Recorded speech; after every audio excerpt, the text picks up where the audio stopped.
What's prompted ACSA to do this? I think let's start there. Well, as part of a permission period, which is part of the planning, ACSA's planning goes in 5-year cycles, and the increases started effectively from April 2010.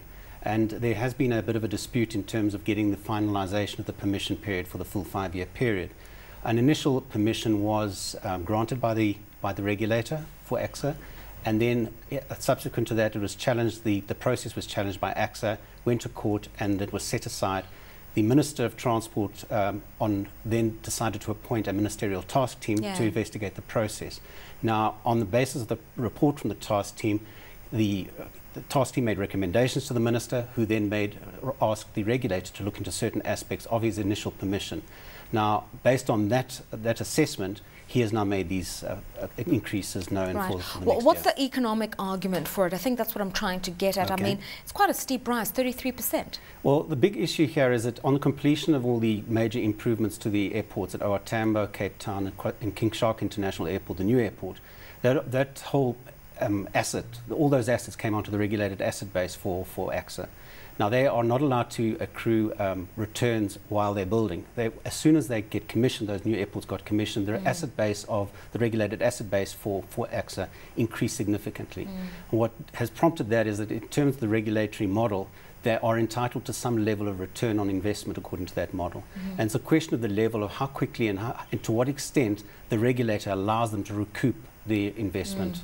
How else does ACSA make its money, besides charging landing fees and airport taxes?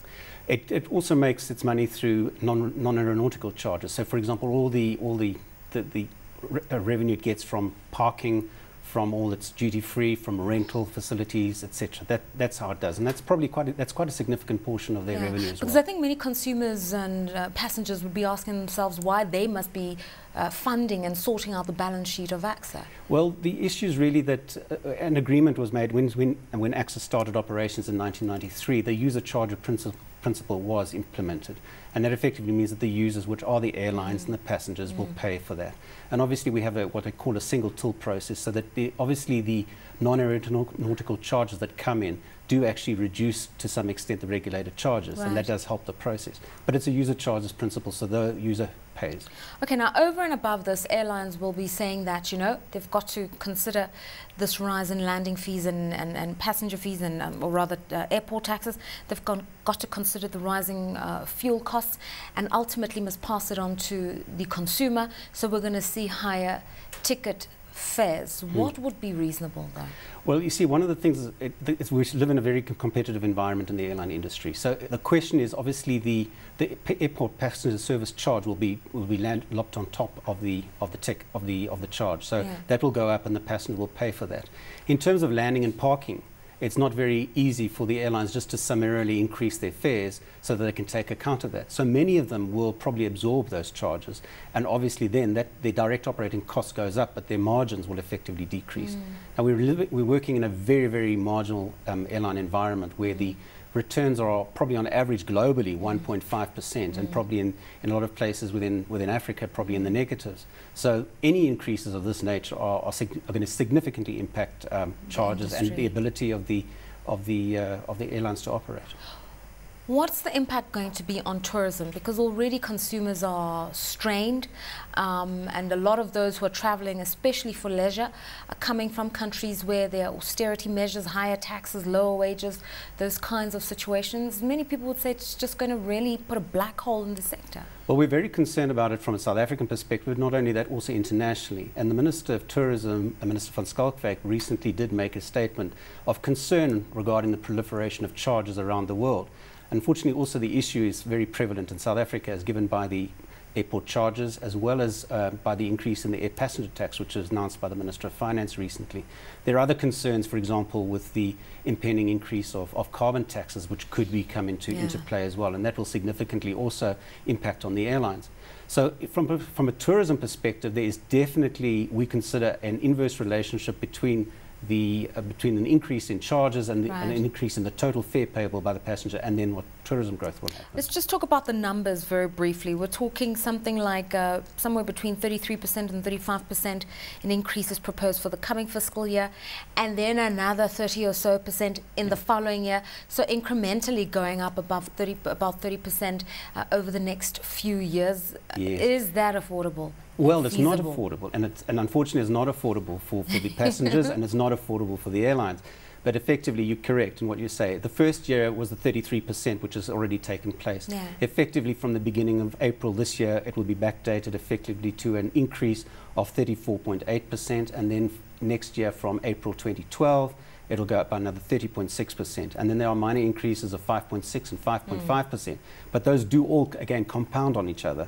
So effectively, in the full 5-year period, you'll have seen the charges go up by 161% over the period of 5 years.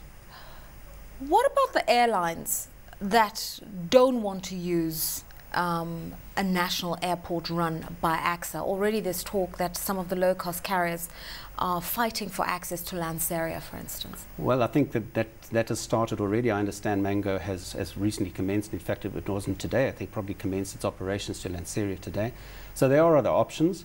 Obviously, they have to also go into discussions with Lanseria as to what they pay as well. You know, there is a charge that's payable by passengers going to Lanseria. It will put some charges, will put some pressure on, but you must realize also that the big airports such as OR Tambo and Cape Town are basically the hubs for international travel. So in many cases, the Lanserias, although they fulfill an enormously important role, will also not, except for some regional services potentially in the future, but the international services are still going to be operating out of the main hubs of OR Tambo and Cape Town. Let's just talk about the airline industry in general. Okay, we all agree the margins are low, there's been a lot of strain, they need to come up with hedging strategies for rising fuel costs, passenger numbers not rising. How can we make the sector profitable at this juncture? Because all of these things that we're talking about are definitely going to have bearing.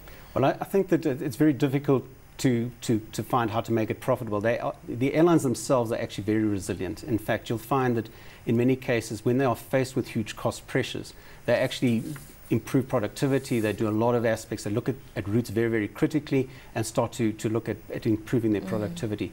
So effectively, they have been operating on a very, very tight margin for a number of times.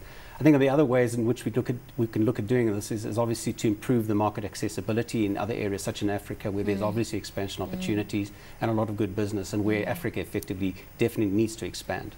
We need to expand into those areas and develop a lot of new markets. The situation we're talking about is quite peculiar to the environment in South Africa with the refurb and building of new airports post-World Cup. What does it look like in the rest of the Southern African region where you also operate? I think Southern Africa, a lot of the areas around, for example, Botswana, Maputo, and Mozambique, they have recently completed new refurbishments of their airports. There are a lot of new developments going on there, and I think they're trying to do everything in their possible. They're marketing their destinations a lot more actively, and so there's a lot of hope and opportunity for people to move into those areas. I think they are a bit behind South Africa. South Africa, in terms of their development, I should say, in terms of their development, and I think there's huge opportunities out there.